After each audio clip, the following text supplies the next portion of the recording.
राधे राधे भक्तजनों, आज होली का त्योहार पर आप सभी को हार्दिक शुभकामनाएं करती हूँ। आज सभी को होलिका देवी सभी को खुश रखे, सूखे रखे, सभी भक्त को सुरक्षित रखे कि हर साल होली पर सब भक्तों जनों होली का त्योहार मनाएंगे, खुशियाँ मनाएंगे।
जय श्री कृष्णा, राधे राधे मेरे प्यारे भक्त जैनों।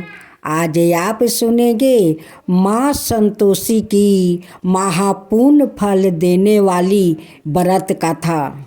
जो भक्त श्रद्धा पूर्वक माँ संतोषी का शुक्रवार के दिन व्रत रखते हैं, माँ संतोषी का कथा सुनते हैं, उन पर माँ संतोषी बहुत प्रसन्न हो जाती है। सौभाग्यवती रहने का माँ संतोषी आशीर्वाद देती है। उनकी पुत्र का लंबी उम्र का वो दुआ करती है, उन्हें रक्षा भी करती है। उनकी खाली भंडार भी भर देती है, भंडार को रक्षा भी करती है। जब माँ प्रसन्न होती है तो वो पूरा परिवार को वो रक्षा करती है, अपना वो आशीर्वाद देती है। तो बोलो सब मिलकर माँ संतोषी की जय हो, माँ संतोषी की जय हो। शुक्रवार को संतोषी माता का दिन भी होता है। इस दिन माँ संतोषी के व्रत और पूजा का भी विधान होता है। माँ संतोषी को माँ दुर्गा के सबसे शांत और कोमल रूपों में से एक माना जाता है। ऐसी मान्यता है कि माता संतोषी का सच्चे मन से व्रत रखने और उनकी पूजा करने से सभी मनोकामना पूरी होती है और व्याकृत के सभी कष्ट दूर हो जाते हैं। लेकिन व्रत करने के पहले कुछ महत्वपूर्ण विधान है जिसका पालन किए बिना संतोषी माता का व्रत पूरा नहीं होता। इन नियमों का पालन करना बेहद जरूरी है। पौराणिक कथाओं के अनुसार माँ संतोषी पिता भगवान गणेश और माता रिद्धि सिद्धि है और धन धनाए और रत्नों से भरा परिवार होने के कारण इन्हें देवी संतोषी कहा जाता है। धर्म शास्त्रों की माने तो शुक्रवार के दिन देवी लक्ष्मी के साथ ही माता संतोषी को भी समर्पित होता है। इसलिए इस दिन इनकी पूजा और व्रत को बेहद शुभ माना जाता है। संतोषी माता का व्रत 16 शुक्रवार तक करने से स्त्री पुरुष की सभी मनोकामना पूरी होती है, परीक्षा में सफलता मिलती है, व्यवसाय में लाभ होता है और घर में सुख समृद्धि भी आती है। विवाहित कन्या अगर संतोषी माता का व्रत करे तो माँ की कृपा से उन्हें सुयोग्य वर मिलता है। शुक्रवार को रखे जाने वाला माता संतोषी का व्रत शुक्ला पक्ष के प्रथम शुक्रवार से शुरू किया जाता है। सुख सौभाग्य की प्राप्ति के लिए माता संतोषी के 16 शुक्रवार तक व्रत किए जाने का विधान है। सूर्योदय से पहले उठकर घर की सफाई करें और स्नान आदि से पश्चात घर में किसी सुंदर पवित्र जगह पर माता संतोषी की प्रतिमा या चित्र स्थापित करें। माता संतोषी के सामने कलश रखें। कलश के ऊपर कटोरी में गुड़ और चना रखें। संतोषी माता के सामने घी का दीपक जलाएं। माता को रोली, अक्षत, फूल, नारियल, लाल वस्तु या चुनरी अर्पित करें। माता संतोषी को गुड़ चने का भोग लगाएं। संतोषी माता की जय बोलकर माता की गाथा आरंभ करें। गाथा पूरी होने पर आरती करे और प्रसाद का भोग लगाए। संतोषी माता का व्रत करने वाले स्त्री पुरुष को खट्टी चीज का सेवन और स्पर्श नहीं करना चाहिए। माता संतोषी को भोग लगाने वाला प्रसाद गुड़ और चने व्रती को भी खाने चाहिए। मानता है कि ऐसा करने से माता रानी की कृपा हमेशा बनी रहती है। अब संतोषी माता की व्रत कथा। एक बुढ़िया थी जिसके 7 बेटे थे। उनमें से 6 कमाते हैं और एक ना कमाने वाला है। वो बुढ़िया उन 6 को अच्छी रसोई बनाकर प्रेम से खिलाती है, पर 7वें को बाचा कुचा जूठन खिलाती है। परंतु वो भोला था और मन में कुछ भी विचार नहीं करता था। एक दिन वो अपनी पत्नी से बोला, देखो मेरी माता को मुझसे कितना प्रेम करती है।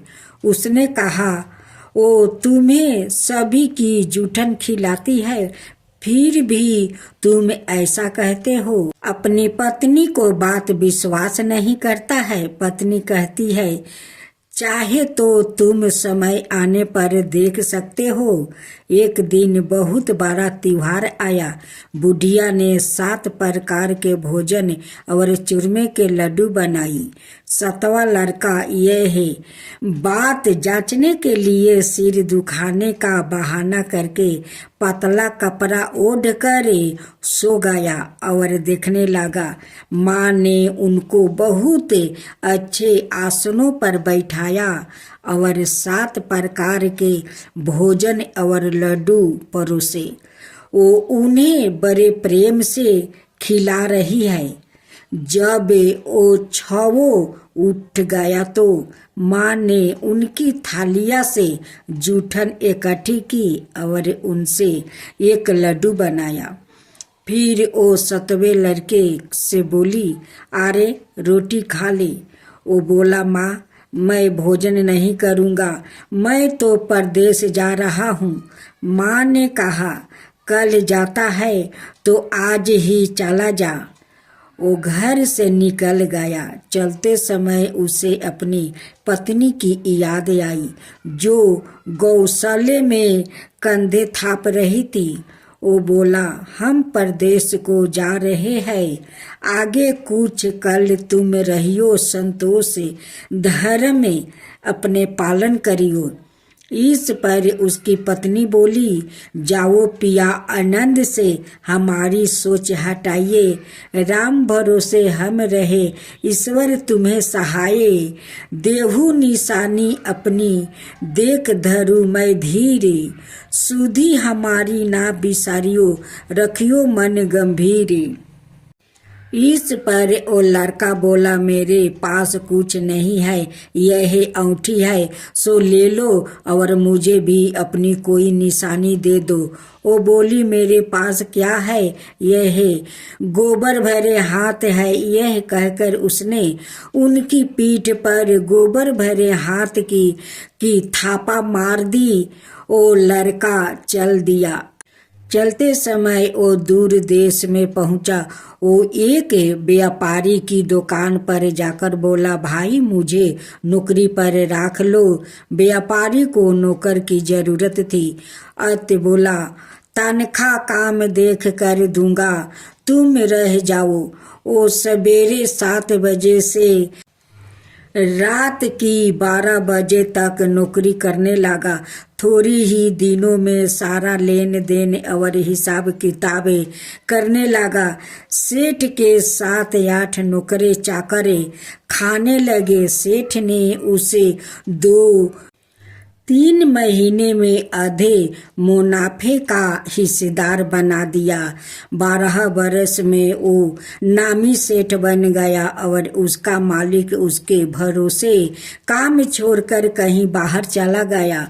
उधर उसकी औरत को सास और जेठनिया बड़ा कष्ट देने लगी। वो उसे लकड़ी लेने जंगल में भेजती, भूसी की रोटी देती, फूटे नारियल में पानी देती। वो बड़े कष्ट से जीवन बिताती थी। एक दिन जब वो लकड़ी लेने जा रही थी तो रास्ते में उसने कई औरतों को व्रत करते देखा। वो पूछने लगी, बहनों, यह किसका व्रत है, कैसे करते हैं और इससे क्या फल मिलता है? तो एक स्त्री बोली, यह संतोषी माता का व्रत है। इसके करने से मनोवांछित फल मिलता है। इससे गरीबी, मन की चिंताएं, राज के मुकदमे, कलहे, रोग नष्ट होते हैं और संतान, सुख, धन, प्रसन्नता, शांति, मन पसंद वर मिले। वो बाहर गए हुए पति के दर्शन होते हैं। उसने उसे व्रत करने की विधि बता दी। उसने रास्ते में सारी लकड़ियां बेच दी, गुड़ और चना ले आई। उसने व्रत करने की तैयारी की। उसने सामने एक मंदिर देखा तो पूछने लगी, यह मंदिर किसका है? वो कहने लगे, यह संतोषी माता का मंदिर है। वो मंदिर में गई और माता के चरणों में लुटने लगी। वो दुखी होकर मिनती करने लगी, माँ, मैं अज्ञानी हूँ, मैं बहुत दुखी हूँ, मैं तुम्हारी शरण में हूँ, मेरा दुख दूर करो। माता को याद आ गई। एक शुक्रवार को उसके पति का पत्र आया और अगले शुक्रवार को पति का भेजा हुआ धन मिला। अब तो जेठ जेठानी और सास नाक से कुरा के कहने लगी, अब तो इसकी खातिर बढ़ जाएगी, यह बुलाने पर भी नहीं बोलेगी। वो बोली, पत्र आवे, धन आवे तो सभी को अच्छा है। उसकी आंखों में आंसू आ गया। वो मंदिर में गई और माता के चरणों में गिरकर बोली, हे माँ, मैंने तुमसे पैसा कब मांगा था? मुझे तो अपना सुहाग चाहिए। मैं तो अपने स्वामी के दर्शन और सेवा करना मांगती हूँ। तब माता ने प्रसन्न होकर कहा, जा बेटी, तेरा पति आवेगा। वो बड़ी प्रसन्नता से घर गई और घर का काम काज करने लगी। उधर संतोषी माता ने उसके पति के सपने में घर जाने और पत्नी को याद दिलाई। उसने कहा, माँ, मैं कैसे जाऊं? परदेश की बात है, लेन देन का कोई हिसाब नहीं है। माँ ने कहा, मेरी बात मान, सवेरे नहा धोआ कर मेरे नाम लेकर घी का दीपक जला कर दंडवत करके दुकान पर बैठना। देखते देखते सारा लेन देन साफ हो जाएगा, धन का ढेर लग जाएगा। सवेरे उसने अपने सपने की बात सभी से कही तो सभी दिल लगी उड़ाने लगे। वो कहने लगे कि कहीं सपने में सत्य होते हैं। पर एक बूढ़े ने कहा, भाई, जैसा माता ने कहा है वैसा ही करने में क्या डर है? उसने नहा धोआकर माता को दंडवत करके घी का दीपक जलाया और दुकान पर जाकर बैठ गया।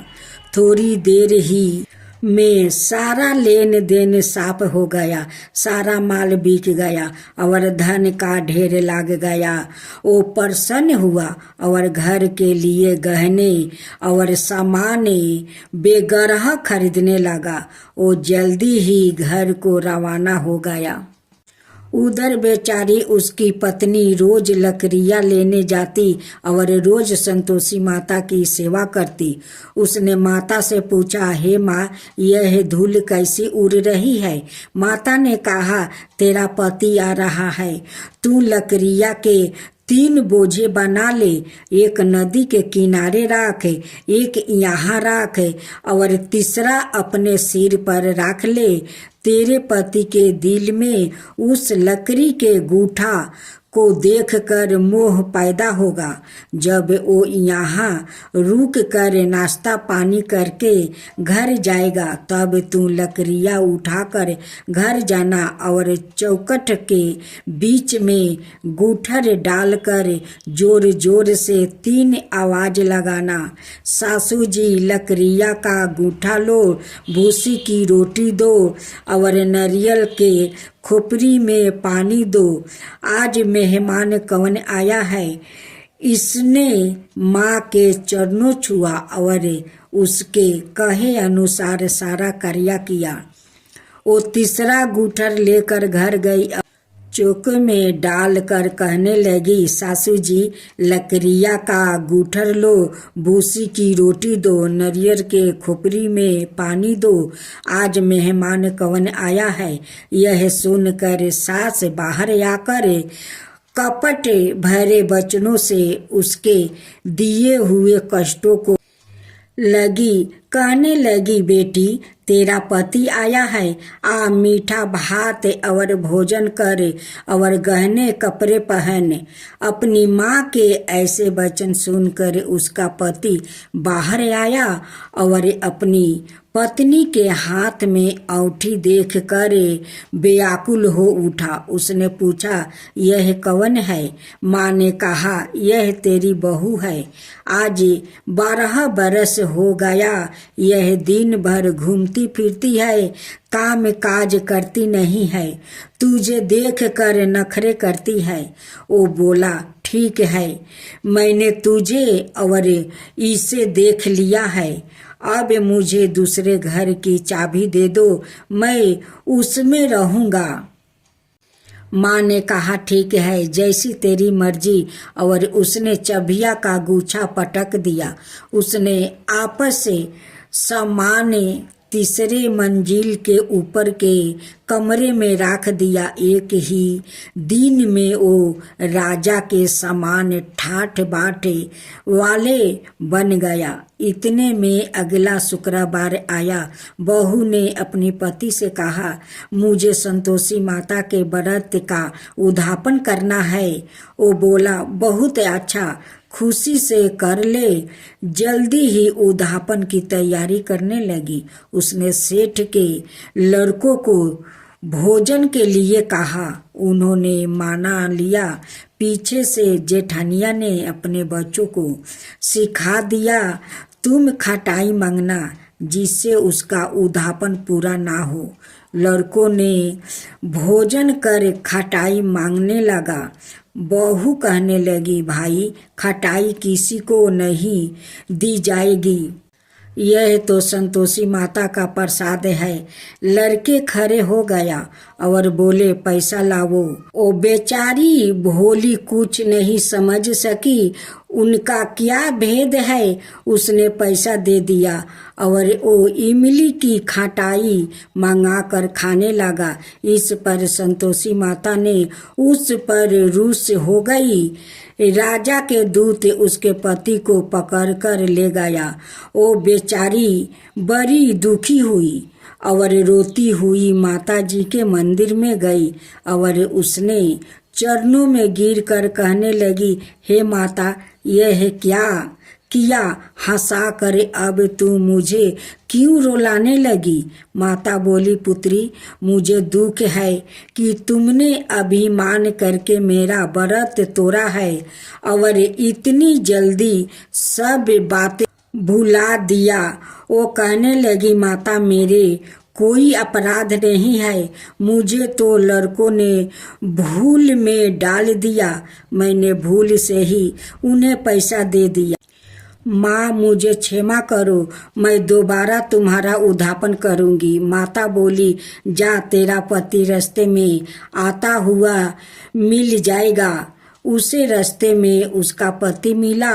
उसके पूछने पर वो बोला, राजा ने मुझे बुलाया था, मैं उससे मिलने गया था। वो फिर घर चले गए। कुछ ही दिन बाद फिर शुक्रवार आया। दोबारा पति की आज्ञा से उद्यापन करने लगी। उसने फिर जेठ को लड़कों को बुला दिया। जेठानियों ने फिर वही बात सिखा दी। लड़के भोजन की बात पर फिर खटाई मांगने लगा। उसने कहा, खटाई कुछ भी नहीं मिलेगी, आना हो तो आओ। यह कहकर वो ब्राह्मणों के लड़कों को बुलाकर भोजन कराने लगी। यथाशक्ति उसने उन्हें दक्षिणा दी। संतोषी माता उस पर बड़ी प्रसन्न हुई। माता की कृपा से 9 मास में उनके एक चंद्रमा के समान सुंदर पुत्रा हुआ। अपने पुत्रा को लेकर वो रोजाना मंदिर जाने लगी। एक दिन संतोषी माता ने सोचा कि यह रोज यहाँ आती है, आज मैं इसके घर चलूं, इसका संसार देखूं। यह सोचकर उसने एक भयानक रूप बनाई। मुख पर माखी भिनभिना रही थी। इसी सूरत में वो उसके घर गई। चौखट में पाँव रखते ही उसकी सास बोली, देखो कोई डाइन आ रही है, इसे भगाओ, नहीं तो किसी को खा जाएगी। लड़के भागकर खिड़की बंद करने लगे।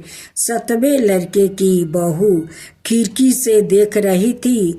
वो ही से चिल्लाने लगी, आज मेरी माता मेरी ही घर आई है। यह कहकर उसने बच्चों को दूध पिलाने से हटाया। इतने में सास बोली, पगली किसे देख कर उतावली हुई है, बच्चों को पटक दिया है। इतने में संतोषी माता के परिताप से वहाँ लड़के ही लड़के नजर आने लगे। बहू बोली, सासू जी, मैं जिसका व्रत करती हूँ यह वही संतोषी माता है। यह कहकर उसने सारी खिड़कियाँ खोल दिया। सबने संतोषी माता के चरण पकड़ लिया और विनती करने लगे, हे माता, हम मूर्ख है, अज्ञानी है, पापनी है, तुम्हारे व्रत की विधि हम नहीं जानती। तुम्हारा व्रत भंग कर हमने बहुत बड़ा अपराध किया है। हे जगत माता, आप हमारा अपराध क्षमा करो। इस पर माता उन पर प्रसन्न हुई। बहू को जैसा फल दिया वैसा माता सबको देना। मैं तो आरती उतारू रे संतोषी माता की, मैं तो आरती उतारू रे संतोषी माता की। जय जय संतोषी माता, जय जय माँ, जय जय संतोषी माता, जय जय माँ। बड़ी ममता है, बड़ा प्यारी माँ की आँखों में, बड़ी ममता है, बड़ा प्यारी माँ की आँखों में, बड़ी करुणा माया दुलारी माँ की आँखों में, बड़ी करुणा रे माँ की आँखों में। क्यों ना देखूं मैं बारी माँ की आँखों में, क्यों ना देखूं मैं बारी माँ की आँखों में। दिखे हर घड़ी, दिखे हर घड़ी नया चमत्कार माँ की आँखों में, देखे हर घड़ी नया चमत्कार माँ की आँखों में। नित्र करूँ झूम झूम झूम झुमा झूम झूम, बाकी निहारू रे, बाकी निहारू रे। मैं तो आरती, मैं तो आरती उतारू रे संतोषी माता की, मैं तो आरती उतारू रे संतोषी माता की। जय जय संतोषी माता, जय जय माँ, जय जय संतोषी माता, जय जय माँ। सदा करके पुकारी माँ की मंदिर में, सदा करके पुकारी माँ की मंदिर में, माँ की मंदिर में वरदान के भरे है भंडार, री माँ की मंदिर में वरदान के भरे है भंडार, रे माँ की मंदिर में। धूप करो दीप करो प्रेम सहित भक्ति करो जीवन सुधारो रे, धूप करो दीप करो प्रेम सहित भक्ति करो जीवन सुधारो रे, प्यारा प्यारा जीवन सुधारो रे। मैं तो आरती उतारू रे संतोषी माता की, मैं तो आरती उतारू रे संतोषी माता की। जय जय संतोषी माता, जय जय माँ, जय जय संतोषी माता, जय जय माँ।